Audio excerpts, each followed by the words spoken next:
In this video, I'm going to show you how to connect your Instagram and Facebook account with each other. So let's get started.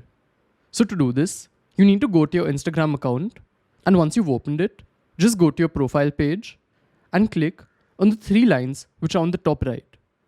That's here. After that, you have to select Account Center. It's the first option on top. Once you're in Account Center, just click on Profiles, which is again the first option. And over here, you'll find an option called Add Accounts.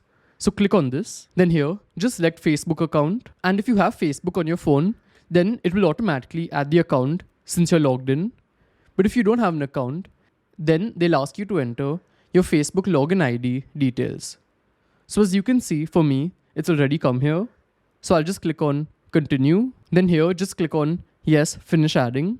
And now my Facebook account has been added. So if I go back, then here, there's a new option called Connected Experiences. And now just click on the first option, which is Sharing Across Profiles. So this will have all the settings where you can decide that if you post from one account, if it should reflect on the other. So here we need to choose a profile to control how to share content. So I'll select Instagram. And here is the setting to decide what all we want to automatically share from our Instagram account to our Facebook account. And there are three options at the bottom, and you can enable whichever ones you want. So this is how it works, and I'll see you in the next one. Goodbye.